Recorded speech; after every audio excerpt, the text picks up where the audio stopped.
One of the terrible disasters of the 20th century in Jewish life,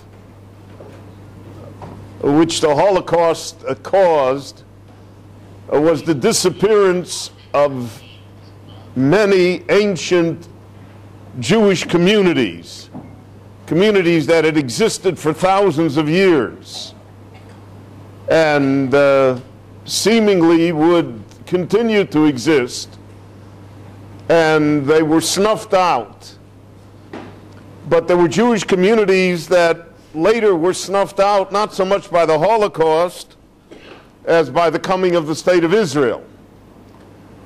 The State of Israel is naturally the indirect cause, but the Jewish communities that lived in Arab countries and Muslim countries, where again Jews lived for many centuries and had established large and wealthy and influential communities, all of those communities were also destroyed. And there are just a few meager remnants of those communities that still exist today. So tonight's lecture concerns itself with the great Jewish community that existed in Egypt. And it's a community that existed for at least 2,600 years consecutively, which is a long time. It's about 60 generations, and existed under all sorts of different conditions and rulers and empires, and somehow was able to survive them all.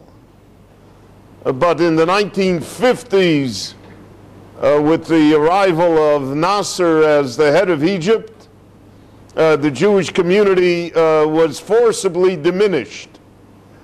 And by the end of the 1967 war, then the Jewish community was practically eliminated. And today it's estimated that there are 40 to 50 Jews that still exist in Egypt, out of a community that in the 1930s numbered close to 70,000.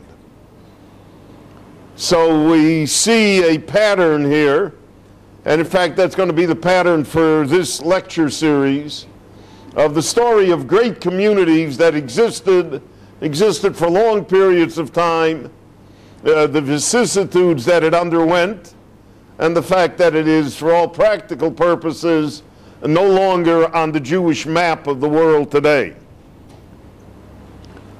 The Jewish story with Egypt, we all know, begins with the fact that we were slaves in Egypt in about the year 1600 before the Common Era. And then the Exodus from Egypt in about the year 1312 before the Common Era. And then the independent Jewish states, there were two states, the Kingdom of Judah and the Kingdom of Israel, the northern tribes, all had relations with Egypt. They had alliances with Egypt. Sometimes they fought with Egypt. But basically the Jews depended upon Egypt to defend it from the northern kingdoms, from Assyria, from Babylonia, from Aram, and since Israel was in the middle of the two great empires, the southern empire located in Egypt, the northern empire located in Mesopotamia, so Israel was always involved in these wars, and the Jews basically relied on Egypt as an ally.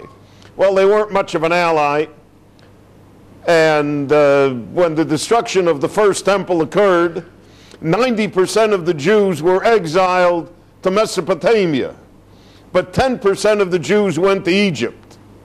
And the Jews that went to Egypt were led by the prophet Jeremiah, by the Navi Yirmiyahu. Yirmiyahu went to Egypt, and he helped establish the Jewish community in Egypt. The Navi Yechezkel, the prophet Yechezkel, went to Bavel, went to Mesopotamia, and helped establish the Jewish community there. The Navi Yirmiyahu dies in Egypt. We don't know his burial place, though. There have been many places naturally assigned or ascribed that that's where he's buried. And the Jewish community begins. We have records that there were Jewish mercenaries who were professional soldiers for the Persian army, for the Persian Empire, after the Persians conquered the Babylonians, and they were in the neighborhood of the Aswan Dam today.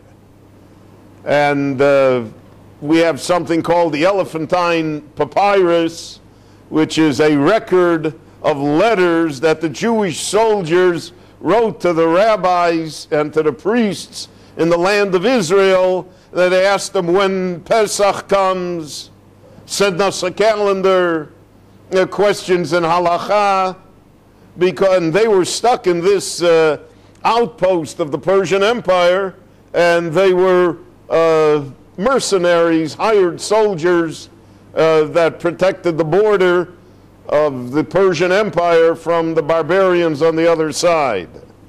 These Jews eventually settled in Egypt, and eventually a Jewish community arose in Egypt, so that by the time that Alexander the Great came to the Middle East in about 325 before the Common Era, there is a considerable Jewish population. Considerable is a relative term.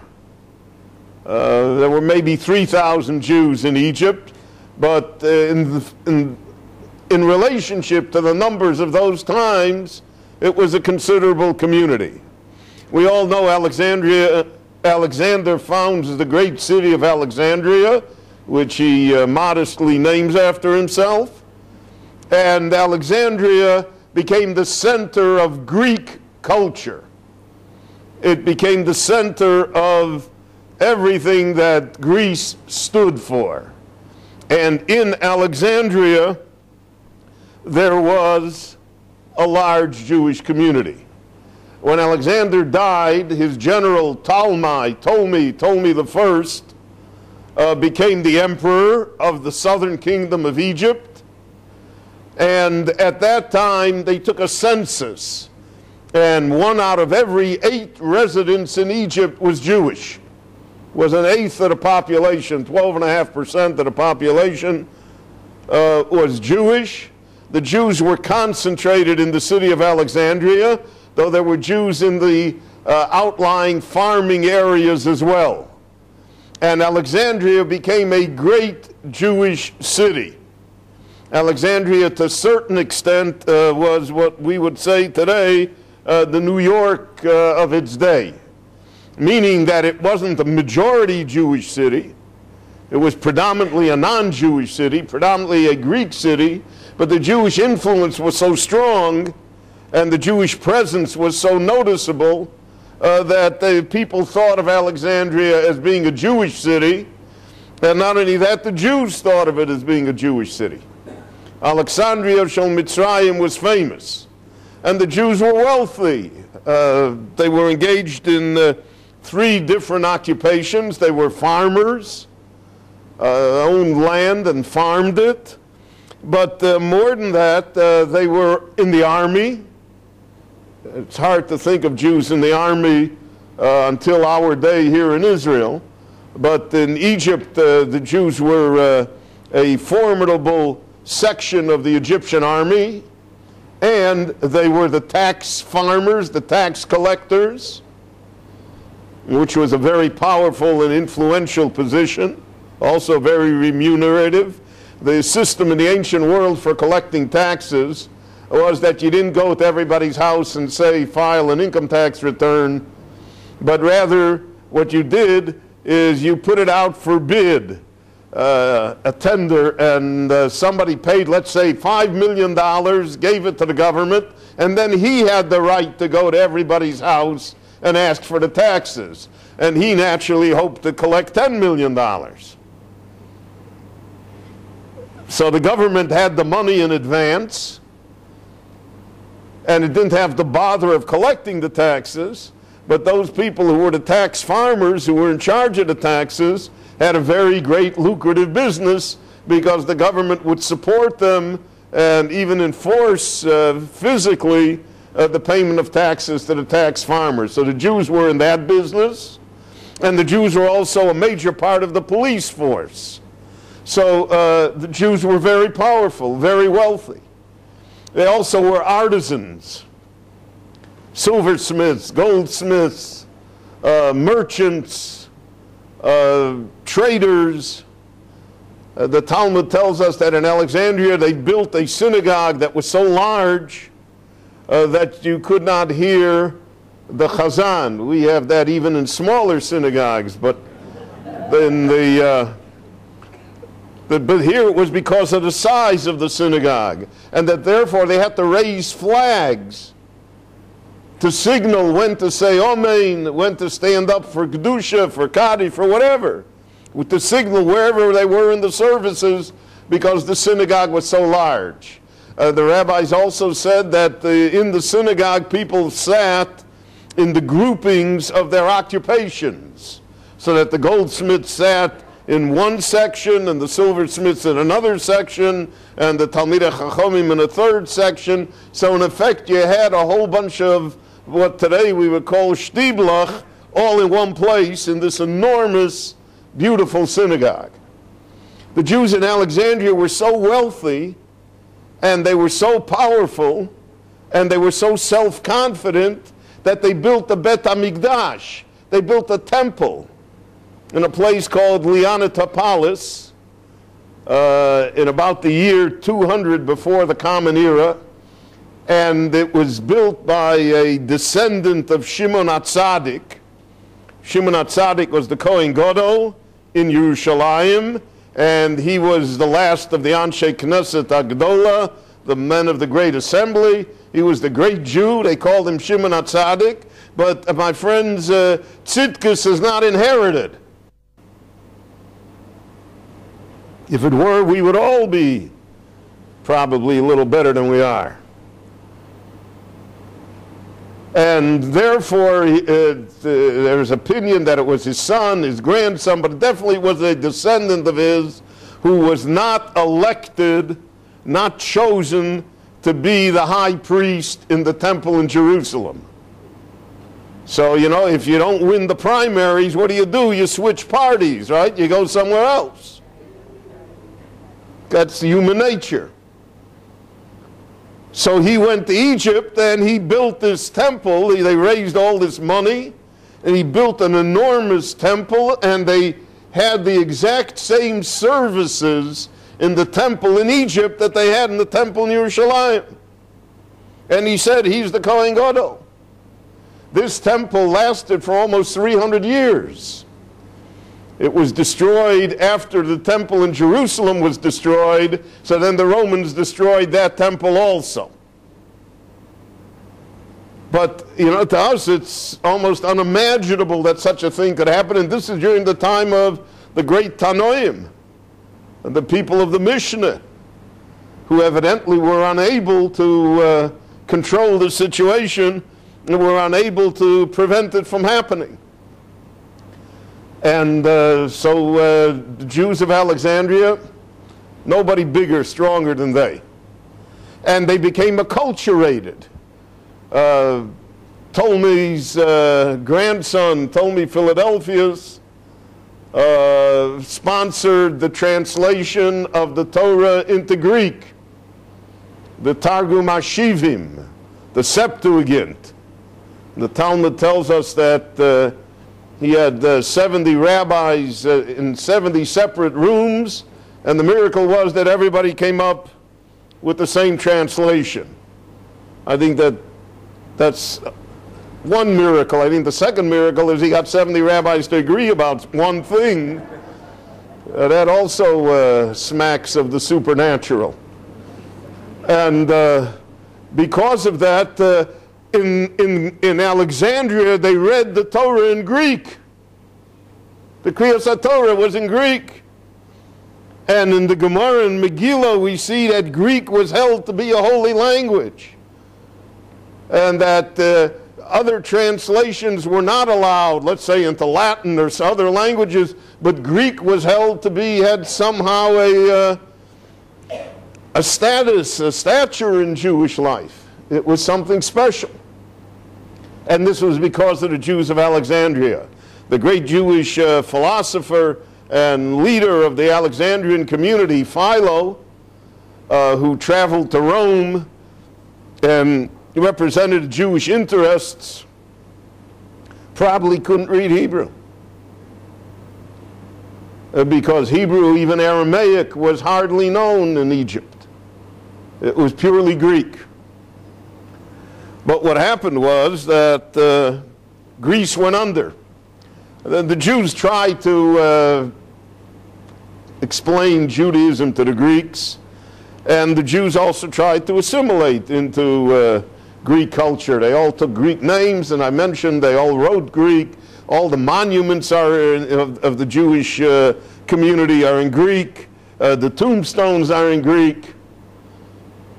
It was, the Jews felt very comfortable with it. The Jews who lived outside of Alexandria in the smaller communities were much more pious than the Jews of Alexandria. Jews of Alexandria were lax. We find from Josephus and other sources, were lax in Sabbath observance, and were lax even in laws of kashrut. But they were Jews, and they steadfastly remained Jews. We find almost no instances of conversion amongst the Jews of Alexandria. But they weren't very scrupulous in the observance of halakha. What is also interesting is that during the reign of during the reign of Alexander Yanai, the great Hasmonean king, in about the year 100 before the Common Era, he drove many of the great rabbis out of the land of Israel, and they went to Egypt. Shimon ben Shotach was in Egypt. Others were in Egypt. That was the place of refuge. So when they came to Egypt, they strengthened the Egyptian Jewish community, much as the Eastern European Jews who came to the United States and to other places after the war strengthened the indigenous community by their knowledge and their sense of purpose and observance. When the Romans came, the Romans treated the Jews differently. They were less kind. And what happened was there was a great competition now between the Greeks and the Jews. And you have the beginnings of official anti-Semitism. The Greeks wrote anti-Semitic tracts, many of which still exist today and are in use today. All of the complaints about Jews and conspiracies and money and everything else, you know, and all of that was written 100 years before the Common Era. It's 2,100 years old. There are no chidushim. There's no new anti-Semitism. It's all a rehash of the same thing. We even have a blood libel that dates back to that period of time. So when Christianity came, it just adopted almost whole the previous classical anti-Semitism. And then there was a Roman author by the name of Appian who wrote a great anti-Semitic tract in which everything that Goebbels and Streicher wrote, and the Nazis and the communists and what everyone writes about Jews, he wrote it 2,000 years earlier. And Josephus answered him by writing a tract called Contra Appian, against Appian, which is really the first written Jewish defense against anti-Semitism. But in Alexandria now there were pogroms. Jews were killed, and what happened is that the Jews also perpetrated reverse pogroms. And the Jews attacked the Greek community, killed Greeks. So there was like a civil war that went on between the Greeks and the Jews. The Romans encouraged the civil war. Because what they were afraid of is that the Greeks and the Jews would unite, and that would make Alexandria and Egypt much harder to govern. But by having the minorities, the divide and conquer type of colonial rule, which England perfected in the 19th and early 20th centuries, what happened here in the land of Israel is only one example. India, other places, where the way to control the country was simply to take the different groups and set them up against each other. And then everybody needed the protection of the government in order for them to survive.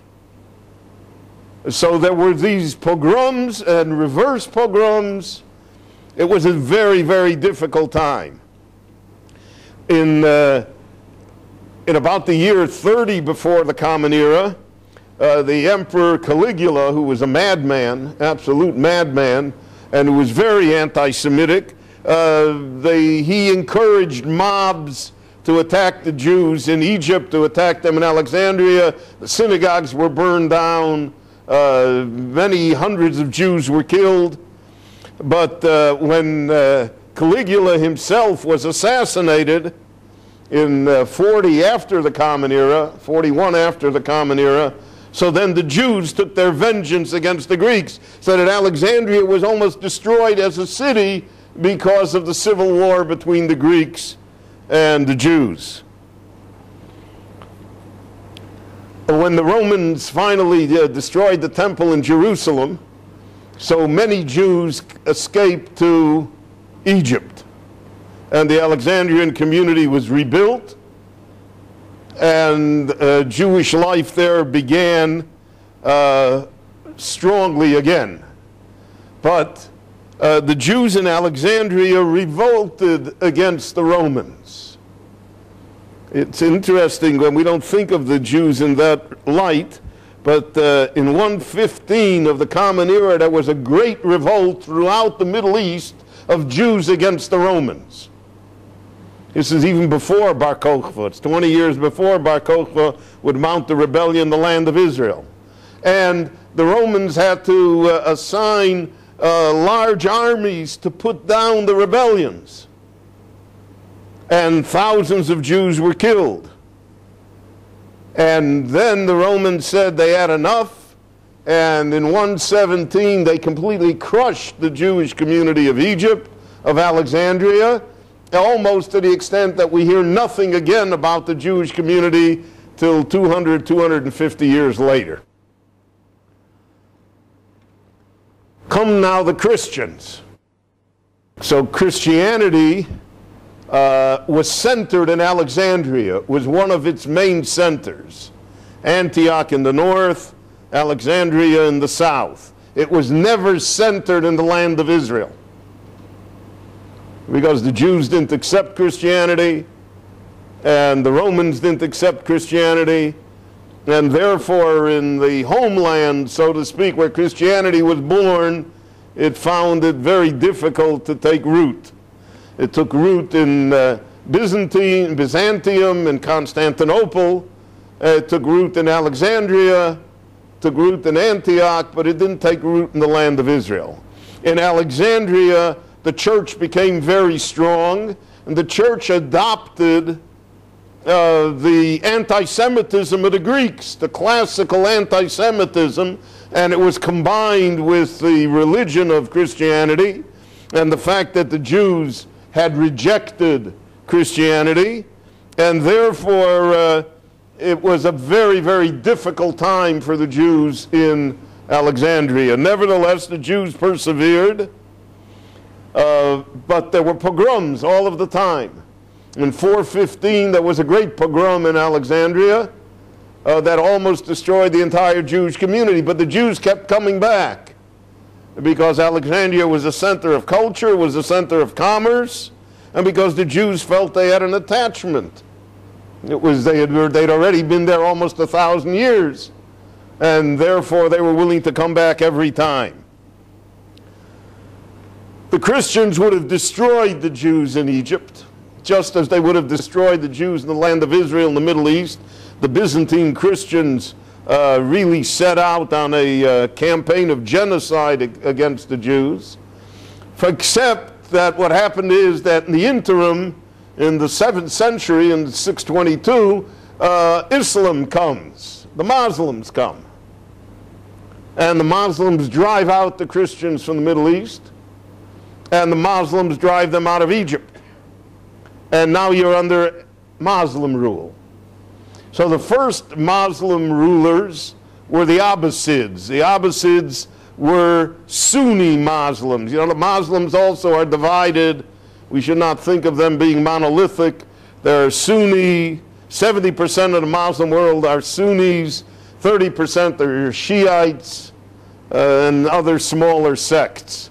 The difference between them is of some importance. The Sunnis are, to a certain extent, more moderate and tolerant. The Shiites are less. And the Shiites have strange beliefs regarding a lost caliph who hasn't been heard from in about 1,200 years. They're waiting for him to come back.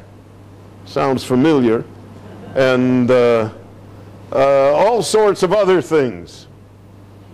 But the Abbasids were Sunni Muslims. And under the Muslim rule, the Jews began to prosper again. And the Jews lived in 3 main cities: Alexandria, Fayum, and Fostad, which later would become, which absorbed in Cairo. And Fostad was the capital of the Abbasids, of the Caliph. And the Muslims, from the beginning on, insisted on having Jewish physicians. All of the court doctors were Jews. And in order to give it greater prestige, the doctors of the court usually were the person that was appointed as the Nagid. The Nagid was, here in Israel, it's the head of the central bank. But it used to be that the Nagid was like the prince of the Jewish people. He represented the Jewish people to the court. We'll see later Rambam and his son and his grandson and his great-grandson were all Nagidim in Egypt. All had that stature. It was a great title, and the title carried with it power as well. What happened, though, is that eventually the Abbasids became corrupt. People were dissatisfied with them, and they were evicted by the Fatimids. Now, the Fatimids were Shiite Muslims. The Abbasids, interestingly enough, then went to Spain. And it's under the Abbasids in Spain that the Jews had the Golden Age. And they were evicted from the Middle East, and they went to Spain. And in the Middle East, the Fatimids took over. Now, in Egypt, there developed a great school of Torah learning, especially in the city of Fayum. So you have Rabbeinu Sadia Gaon. The great Rabbeinu Sadia Gaon was born and educated in Fayum. And in fact, he signs all of his letters and all of his books, Sadia al-Fayumi, Sadia who comes from Fayum. And Egypt was the counterweight to Babylonia. The Gaonim in Bovel, and there were Gaonim in Egypt as well. And Egypt, the Egyptian Jewry, saw itself as an equal to the strength of Babylonian Jewry. And they were, again, powerful, wealthy. They engaged in commerce, in banking. The trade routes went through Alexandria. The ports were in Alexandria. The Nile was the main artery to bring the riches of Africa to Europe. And the Jews were strong and powerful, and they had the great Talmidei Chachomim, they had the great scholars as well. The third Fatimid Caliph, a man by the name of El-Hakim, he's the founder of the Druze, which is an offshoot of Islam, and it's even today it's a sort of a mysterious religion that is based on Islam, but it is not Muslim. And the Druze are here in Israel, they're in Syria, they're in Lebanon, and they were originally in Egypt as well. He forcibly converted Christians and Jews to his religion. But then he had a dream one night. You always have to watch what you eat for supper. He had a dream one night, and he was threatened with death in the dream.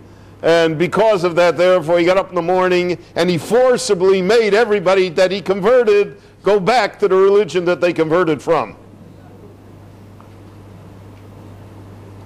Also in Egypt, Egypt was the center of the Karoim, of the Karaites. The Karoim arose also, just like I told you about the temple that they made in Egypt. Well, there was a man by the name of Anan, and he wanted to be appointed as the Gaon, as the head of the Golus in Babylonia. They didn't appoint him. Because they didn't appoint him, he went out and made his own religion. Rabbi Yisrael Salanter used to say, in Yiddish, he said, Alles fangt sich an mit Midas. Everything begins with human traits. And that's what the Balei Musar emphasized. So many times you see great philosophies and great things, and it all is nothing. It all is only, me. And especially in a democratic society, all of us have to be aware of that, and without being cynical, but I don't think we should ascribe great motives to people who rule, because they are controlled usually by smaller personal motives, which are masked by slogans and ideologies and philosophies, but really are only a reflection of children playing in the sandbox. It's my turn, it's my ball, etc. So Adan founded this sect of the Karaites. He said, "This is all the Judaism of the last 2,000 years is wrong. This is the new Judaism," and he rejected all rabbinic interpretations. He rejected the Talmud. He took the Bible literally, and the Karaites were very strong and very powerful. We see how powerful they were. That Rabbeinu Saadia Gaon devoted almost his entire career to fighting the Karaites, first in Egypt and later in Babylonia. And the entire book, the Amunos Videos that he wrote, the book of beliefs and opinions, is as much an argument against the Karaites as it is against the other religions in the world. Egypt had a very strong Karaite community. 35 to 50% of the population were Karaites. So that when Maimonides, when the Rambam comes to live in Egypt, so the Rambam was born in Cordoba in Spain. When he was 15 years old, he and his family fled to North Africa from the revolution of the Almohads. After hiding in the mountains, in the Atlas Mountains for years, they lived in caves. In fact, the Rambam wrote the Perush HaMishnayos, his great work, he wrote it in a cave, without books. He eventually comes to the land of Israel, and he wants to settle in the land of Israel. But he comes to the land of Israel when the Crusaders are here. And when the Crusaders were here, there was no Jewish settlement worthy of the name. And it was a terrible danger. And he was welcomed in Akko, which was then just about the only Jewish settlement. But he couldn't find himself. He traveled to Tiberias. He then traveled to Jerusalem. He then traveled to Gaza. And then he came to Egypt. And he settled in Fostad. At this time, there arises a new leader in the Muslim world, Salah al-Din, the Emperor Saladin, who is the caliph in Egypt, and the Rambam becomes the court physician for Salah al-Din. He became really the court physician for the family and for the hundreds of wives that the emperor had. And the Rambam becomes the head of the Jewish community in Egypt. Now, here he has a choice. One choice is to go directly against the Karaites, to read them out of the party, to exclude them. But the Rambam did not do that. The Rambam instead worked with them so that by the end of his 30 years of heading the Jewish community in Fostad, most of the Karaites became Rabbinites already. They changed, they became Rabbonis. He was able to win them over. And in general, we find that that was the policy of the Rambam regarding all controversies, was that instead of facing it head on, he always attempted to finesse it, to go around it, because he felt that eventually they would be won over. But so Rabbeinu Sadia tried to break the Karaites, and he was moderately successful in so doing. The Rambam was enormously successful in removing the Karaites. The Karaites shrank to about 7 or 8% of the Jewish population in Egypt, and he did so by education, by a process of inclusion rather than a process of exclusion. And as I mentioned, he was the Nagid, and then his son, Rabbeinu Avraham, was the Nagid, and then his grandson, Rabbeinu David, was the Nagid, and the Maimonidean family were the heads of Egyptian Jewry for about 200 years. When Benjamin of Tudela visits Egypt, so he says there were about 3,000 Jews that in Alexandria, and maybe another 4,000 or 5,000 Jews in the rest of the country. But he said the Jews were wealthy, and they were strong, and they had great academies of learning, and they also had a broad outlook on the world, so to speak. They were cultured, they all spoke Arabic, they were engaged in many different trades, and somehow they were known as leading practitioners of the medicine of its time. They were especially expert in pharmacology and drugs and herbs. We have, for instance, the Rambam's medical treatises are almost always devoted to what types of drugs and herbs can help people, and also what we would call today preventive medicine. Instead of curing the disease when it comes, but rather how to live a lifestyle that prevents disease from coming. Saladin, under the influence of the Rambam, allowed the Jews to come back to the land of Israel, and he allowed Jews to settle in Yerushalayim again. So that in the 1200s you already have again a Jewish community here in Jerusalem, all because of the Egyptian caliphs.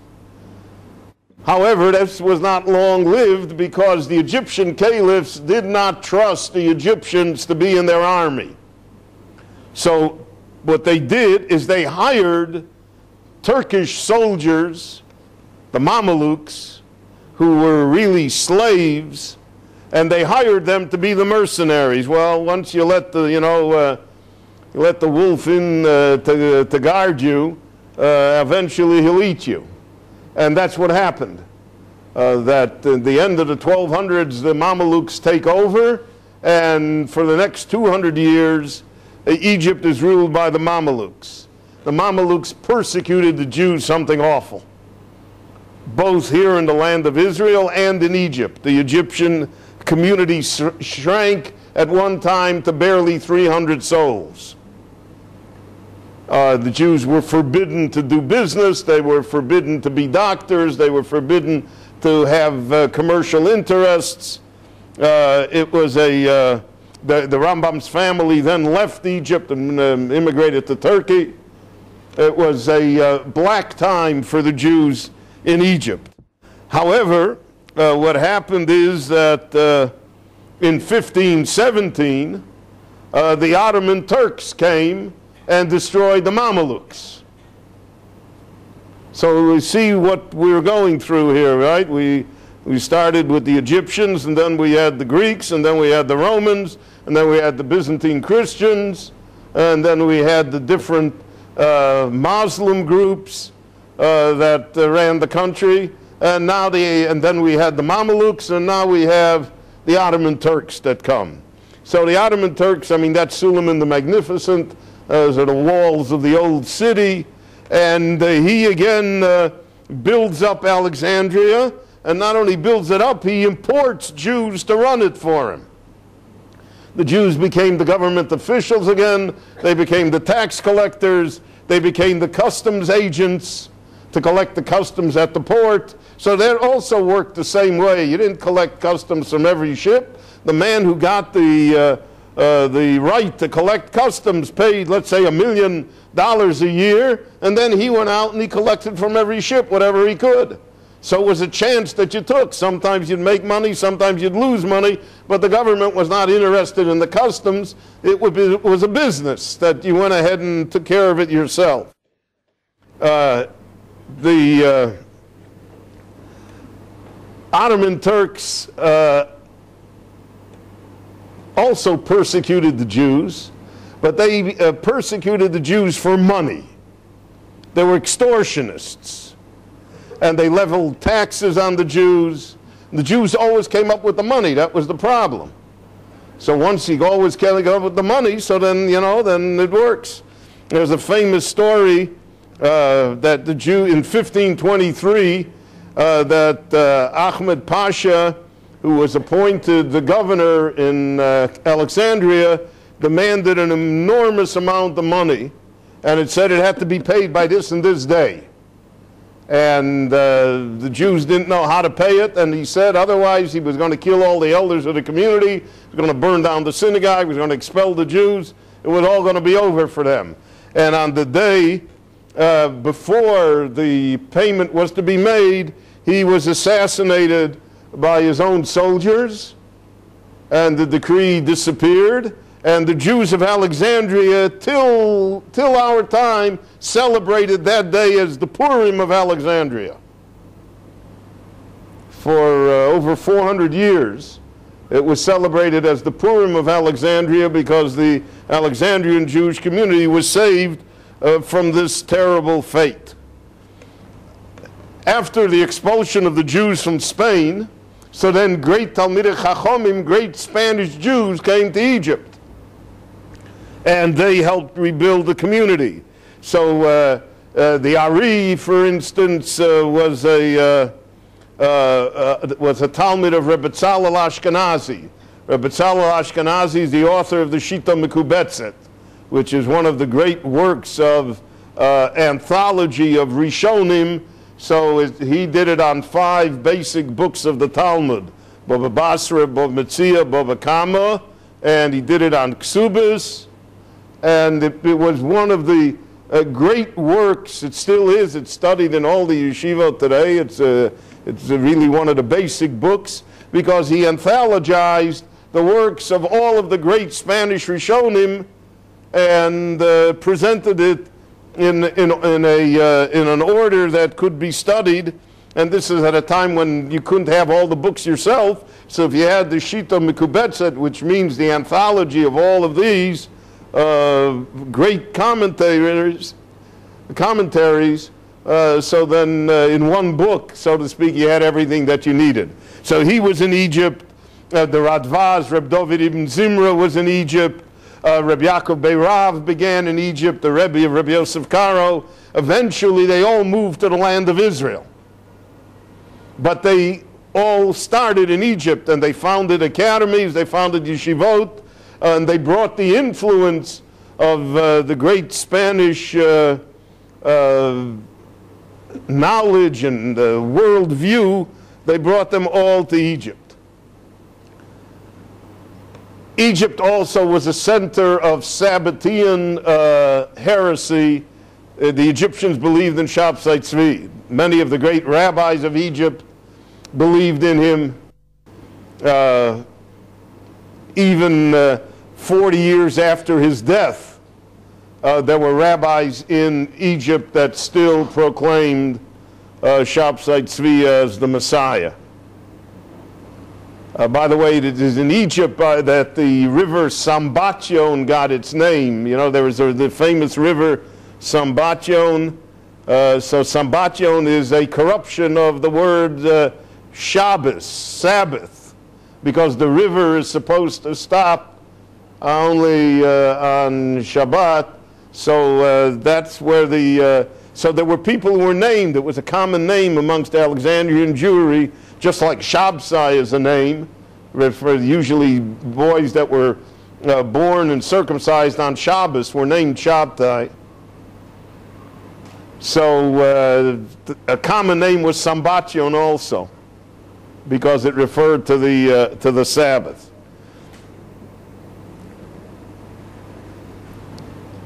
Brings us to the 1800s. 1800s, everything changes because Europe comes now to Egypt. The British and the French eventually will build the Suez Canal.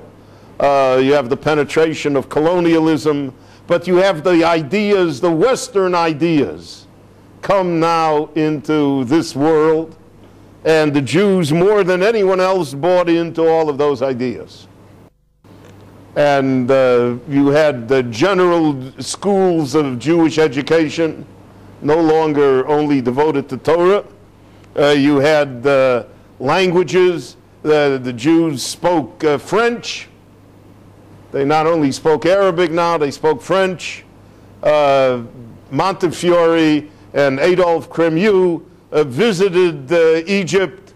They helped establish schools for the Jews there. And you had a growing Jewish population. You had now about 20,000 Jews. And the Jews were westernized, more westernized than in any other Muslim country.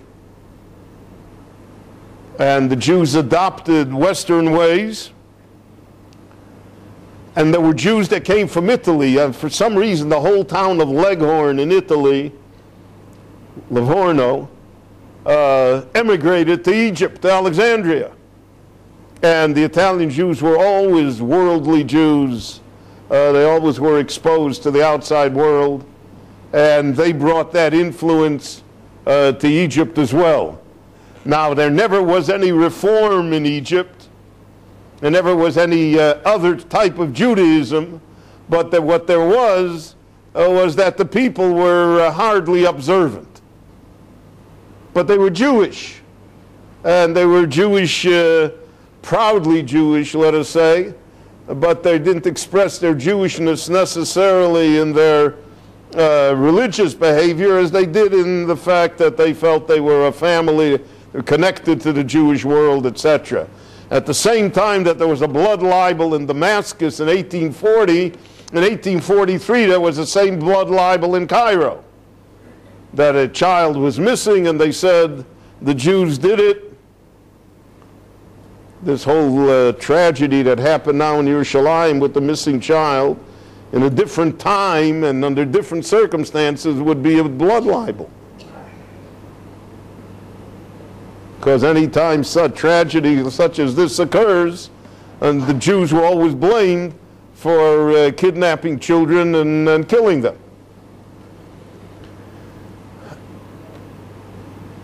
The Ottoman Empire fell apart after the First World War. Now, in the First World War in 1917, the census showed that there were 59,000 Jews in Egypt that had grown to that size.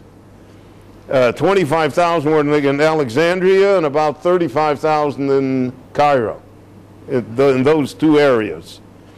And it was in World War I that Jabotinsky and Trumpeldor organized the Zion Mule Corps, the first Jewish brigade that would fight with the Allies against the Turks. And that was organized in Alexandria because they couldn't do it in Palestine because it was under Ottoman rule, under the Turks. So it was the British, by the time they conquered it, was late. So they organized it in Alexandria, and Jews smuggled themselves into Egypt in order to join this Zion Mule Corps. And Egypt, the Jews in Egypt were split down the middle, as Jews were almost everywhere else, regarding Zionism. Whether or not Zionism was good for the Jews or whether it was not good for the Jews. So there was a large sector of the Egyptian Jewish population that opposed Zionism, not for religious reasons, as much for the fact that they said would endanger the status with the Arabs, with the Muslim world, and that they were they felt that it was unnecessary, so to speak. And then there was another large section of Egyptian Jewry that was very pro-Zionist and supported the idea of immigration to the land of Israel. It's interesting that Egyptian Jewry did not come to the land of Israel till they were driven out of Egypt. There was very, very little voluntary immigration, even though it's next door, and to a great extent you could just walk across the border. Did not require any of the efforts that, let's say, Eastern European Jews had to go through in order to come. But as a fact, very, very few of them came. In the Second World War, Egypt basically was pro-German. They were opposed to England, the English rule in the country, and because they were opposed to England, they were pro-German.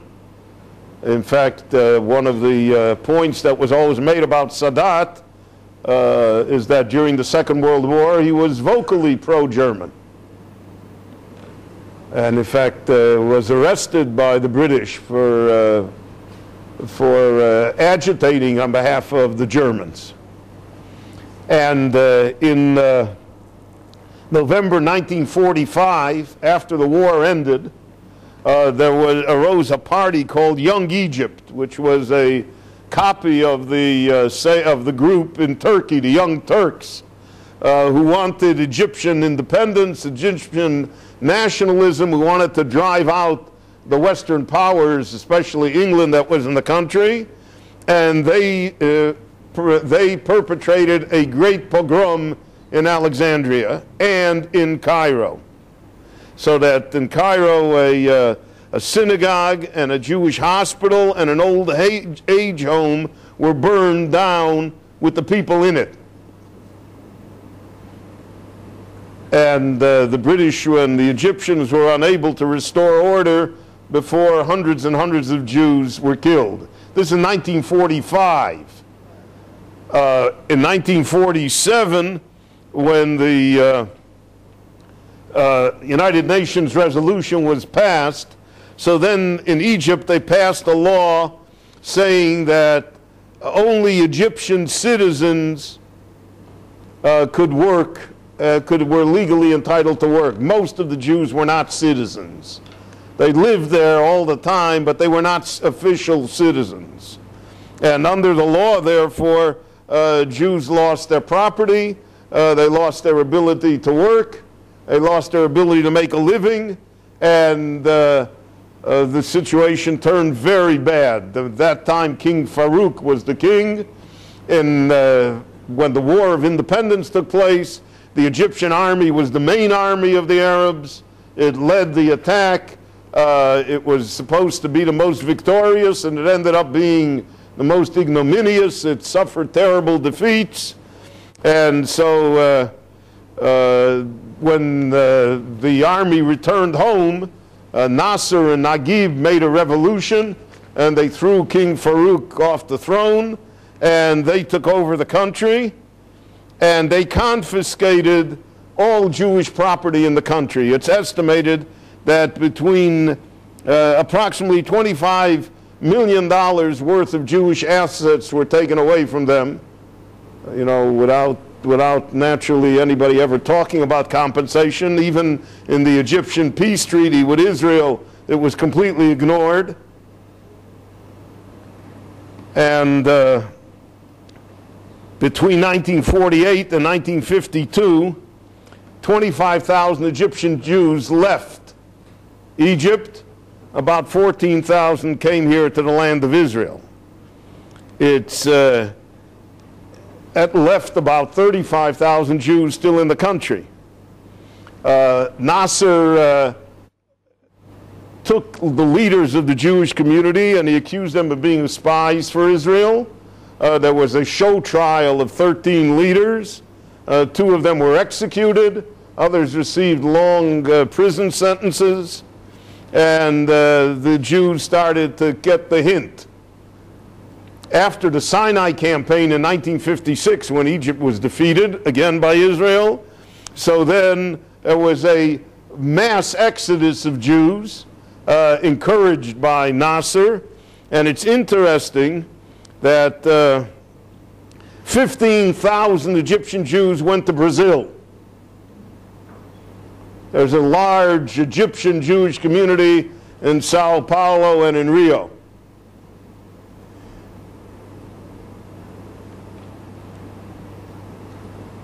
And 9,000 went to the United States, 9,000 went to Argentina, and 4,000 went to Great Britain. So again, even though it was next door to the state of Israel, Israel did not benefit, so to speak. It was in 1956, by the way, that Rabbi Ovadia Yosef, who was born in Egypt and educated in Egypt, went to yeshiva in Egypt, was a well-known Talmid Chacham then at a very young age, that he came to Eretz Yisrael with his family from Egypt at that time. We all know that the Jewish community thereafter dwindled away into nothing. As I mentioned, then came the Six-Day War, which really ended the Jewish community, and whatever was left of the Jewish community was ended in the Yom Kippur War. And even after the peace treaty, after Sadat visited Jerusalem and the peace treaty was signed, no Jews moved back to Egypt.